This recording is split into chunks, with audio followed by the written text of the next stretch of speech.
There is a sound so common that you likely do not even think about it. It is a simple, rhythmic melody you make when you are happy, bored, or just walking down the street. It is a whistle. For most of the world, it is a sign of contentment. But there is one place on earth where a simple whistle can be the gravest mistake you will ever make. A place where the rules of survival are carved into the very stone. And they all begin with one bone-chilling command. When the sun goes down, do not whistle at night. Welcome back. Tonight, we are leaving the modern world behind and venturing into one of the oldest, most mysterious, and deeply unsettling regions in all of North America, the Appalachian Mountains. They are vast, covering over 1,500 miles of ancient, densely forested peaks, hidden hollers, and communities that have lived on the edge of the wilderness for centuries. To the outside world, it is a landscape of breathtaking beauty, but to those who live in its shadow, it is a place of primal danger. A place where the separation between our world and whatever lives in those woods is frighteningly thin. Tonight, we are opening the book on Appalachian folklore. We are going to explore the rules, the entities, and the reasons why in these mountains you should never, ever make a sound in the dark. This is the dark side of the Appalachian road trip. This is the horror of the ancient woods. To truly understand the horror, we must first understand the landscape itself. The Appalachian Mountains are not just old, they are inconceivably old. Geological records estimate they began forming over 480 million years ago. To put that into perspective, these mountains were massive and ancient before dinosaurs even walked the earth. Before the first tree grew, they have stood witness to the rise and fall of civilizations we have never even heard of. Whatever ancient, primal consciousness lies dormant within the earth, it resides deep within these roots. This is not just a forest. It is a reservoir of memory, and not all of it is friendly to humans. The peaks are rounded by eons of erosion, looking less like mountains and more like sleeping titans waiting to wake up. And when the sun disappears behind those ancient heads, the perspective changes entirely. The beautiful green canopy turns into an oppressive, suffocating wall of emerald blackness. The cheerful chirping of daybirds falls silent, replaced by a deep, expectant silence. A silence that is not empty. A silence that is heavy, waiting for you to step outside your cabin, your tent, or your car. It is into this ancient silence that you make a sound. You are walking back from a late hike, or sitting on the porch of a remote cabin, or driving down a winding gravel road. Maybe you are nervous and you whistle to give yourself courage. Maybe you are just absent-mindedly mimicking a bird you thought you heard. The reason does not matter. The sound of that whistle cuts through the Appalachian night like a silver needle, through black velvet dot, and it changes everything. The primary rule in Appalachia is that if you whistle at night, you are announcing your presence. You are issuing an invitation to whatever lives in the dark that has been waiting for someone to talk back to it. Because in these mountains, there are things that listen and things that watch, and they do not just hear you, they answer. What happens next is the basis for 1,000 terrifying stories whispered around campfires and passed down from generation to generation. It begins innocently enough. Maybe a few minutes after your whistle, you hear a response. It sounds identical to your whistle. Same pitch, same melody. You pause. You think it must be a strange echo, a natural phenomenon of the haulers. You whistle again, a different tune. A few seconds later, the exact same tune whistles back, but this time it is slightly louder, slightly closer. You try to convince yourself that someone is playing a prank on you. You call out into the darkness, but no one answers. There is only the dead, heavy silence, and then another whistle. This is the exact moment when curiosity turns into ice-cold dread. You realize this is no echo. This is mimicry. The thing in the woods is learning your voice. It is testing you. It is mapping the sound of your location. And it is moving. You start to notice other changes. The distant chirp of crickets that was providing a comforting background noise suddenly cuts off. The wind stops. The entire forest, a complex ecosystem of thousands of creatures, completely freezes. It is a natural reaction to an apex predator that has just announced itself. And you, with your human arrogance, have just put a target on your back. The folklore describes entities that are ancient and nameless. Some call them feral people. Others refer to them as skinwalkers or wendigos, though those terms are technically borrowed from other cultures, adapted here to fit the specific dread of the woods. But most locals just call them or the things in the trees. They are never spoken of during the day. That, too, is a rule. To speak their name is to invite their gaze. These entities are described as master mimics. They can copy any sound. A baby crying in the deep woods where no baby should be. A loved one's voice calling your name from the bottom of a ravine. A frantic scream for help that pulls at your human desire to be a hero. They use these sounds as lures.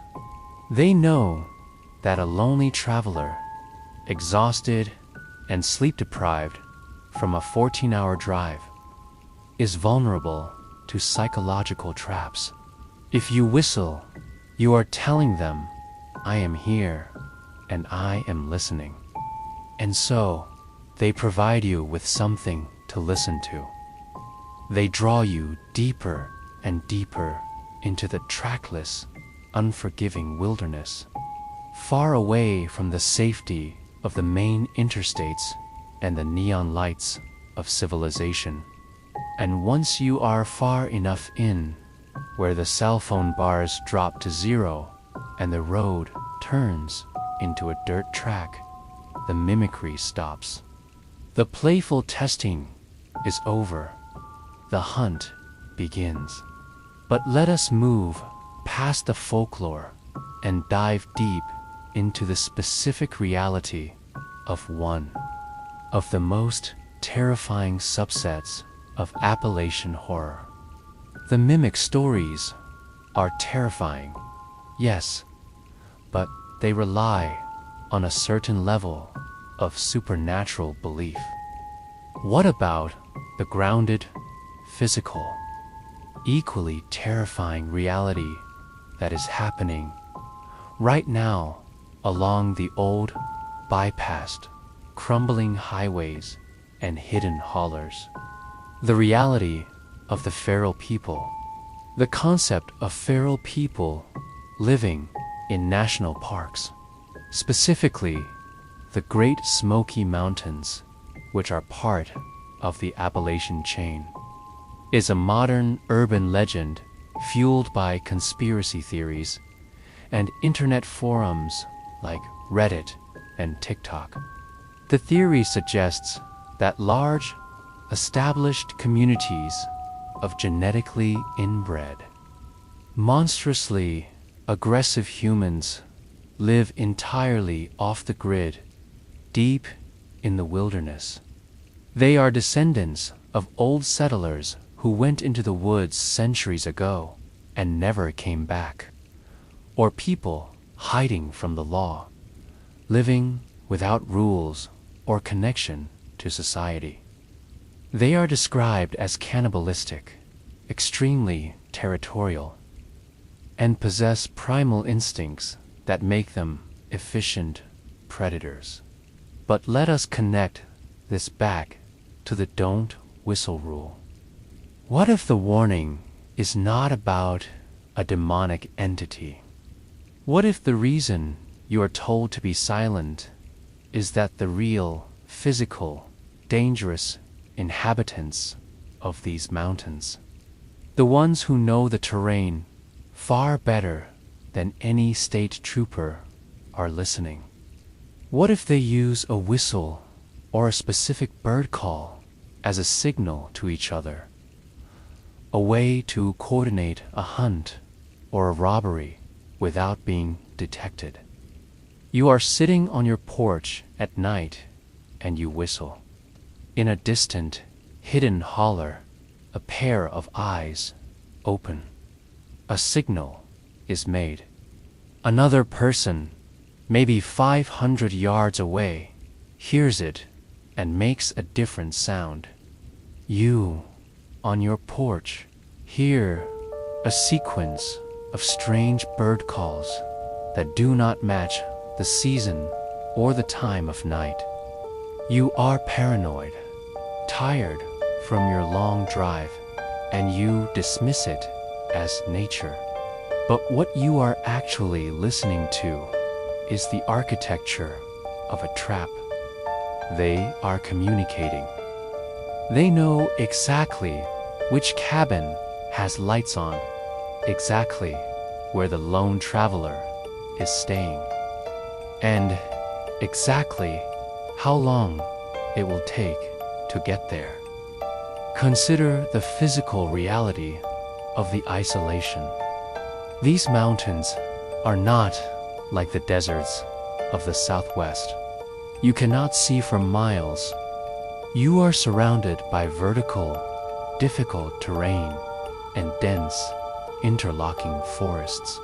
It is entirely possible for someone to live 5 miles from a town and never be seen by another human soul for decades. When you check into that lonely, roadside log cabin motel with the flickering neon sign, you think you are locking yourself in a safe cage. But in these shady, unbranded establishments, the local predators often hold the keys. The friendly smile of the clerk behind the desk might just be the face of the spotter, telling the people in the hollers that room 12 is occupied tonight. This connection between the natural and the social dread is the core of Appalachian horror.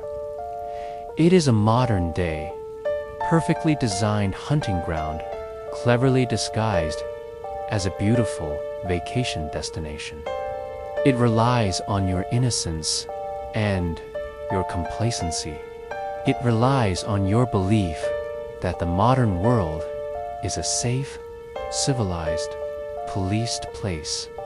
But out there, in the dark, empty stretches of rural road, where the radio stations fade to pure static and civilization completely ends, the rules of society no longer apply.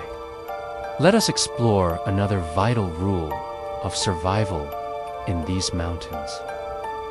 A rule that is rarely spoken but deeply understood by those who have lived there for generations. Never look up. Do not look into the trees. Keep your eyes on the trail. You might be walking back to your car late at night, your back aching from the long hike. You are in a dense part of the ancient woods. The moonlight can barely penetrate the massive canopy.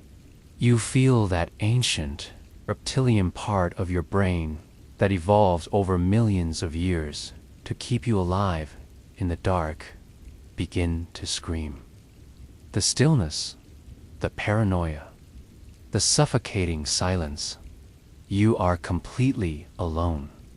You find yourself wanting to look up, to scan the massive branches that hang over the trail like thousands of crooked arms. Do not do it. Folklore describes creatures that specifically live in the upper canopy. Things that are massive, yet silent. Creatures with limbs that are too long for their bodies. Pale skin that reflects nothing, and large, unblinking eyes that hunt in the dark. If you look up and your eyes lock onto theirs, they know you have seen them. The dynamic changes from stalking to attack. As long as you keep your eyes down, pretending you are a normal, oblivious traveler, you might just be a curiosity. But the moment you look up, you become prey. You are violating their space with your gaze. This leads us deeper into the psychological violation that these places inflict. Many people have reported horrifying encounters of waking up in the dead middle of the night in their remote cabins or tents. At first, they feel only a deep, unsettling sense of dread. Their blood in their veins runs ice cold. They lie there, completely motionless, for 7 agonizing hours, listening to the absolute silence. But then, they notice things have changed in their, end quote, locked, end quote, space. Their heavy luggage has been meticulously rearranged. Their clothes have been folded differently. Their car keys have been moved from the nightstand to the bathroom counter. A large, wet, muddy footprint on the white bathroom tiles that absolutely does not match their own shoe size. The sheer, terrifying violation of that reality is enough to permanently shatter a human being's sense of security for the rest of their life. While they were deeply asleep, completely vulnerable, dreaming of a safe arrival home, a stranger unlocked a hidden, perfectly concealed maintenance door built into the back of their bedroom closet. Or maybe they just came through the window, unlatching it with terrifying silence. That stranger walked silently into their locked room, stood directly over their bed in the pitch-black dark and just watched them breathe. They stood inches away from their sleeping face. This is the horror of the ancient woods. You are entirely, helplessly on your own. And what about the locks on the main door? We put so much blind, foolish faith in a cheap piece of stamped metal. You walk in, you turn the brass deadbolt, you hear a click, and you suddenly feel safe. You feel protected from the horrors of the outside world. But in these unbranded Appalachian motels, the master keys are never truly accounted for. Former employees who were fired, criminal drifters who worked for a week doing maintenance and then vanished into the night. Local gang members who know the exact layout of the property far better than the current owner does. They all have unauthorized copies of those master keys. When you lock that cabin door, you think you are locking the dangerous outside world out. But in reality, you are actually locking yourself inside a small, inscapable wooden box where the local predators already hold the keys. You are trapping yourself in a cage. So, what is the protocol? What do you do when you are driving alone through the winding black veins of the Appalachian road trip? The night is dark, the forest is endless, and the physical exhaustion becomes too much for your body to bear. The answer requires ironclad discipline and the refusal to give in to comfort. You must never stop at an isolated, unbranded roadside motel. No matter how tired you are, no matter how cheap the room is, no matter how inviting the neon sign looks, turn the radio up to maximum volume. Roll down all the windows and let the freezing night air blast you in the face. Slap your own face hard if you have to. Force yourself to drive the extra 40 miles until you reach a massive, well-lit, heavily populated interstate rest stop or a major, highly rated corporate hotel chain in a populated city center. If you truly cannot drive another inch, pull into a massive 24-hour gas station. Park directly underneath the brightest street lamp you can find, specifically making sure your car is in the direct, clear view of the exterior security cameras. Lock all your doors. Sleep in your locked car, sitting upright. It will be incredibly uncomfortable. You will be miserable. But you will be alive. You will wake up breathing. If you ever find yourself in a nightmare scenario where a massive weather event, like one of the sudden, devastating Appalachian flash floods, forces you off the road and an isolated roadside motel or cabin is your absolute only option for survival against the freezing cold, you must become hypervigilant. You must act as if you are in enemy territory. Because you are do not unpack your bags. Keep your heavy shoes on at all times. Drag the heaviest piece of furniture you can find and prop it violently against the door handle, so it cannot be pushed open from the outside.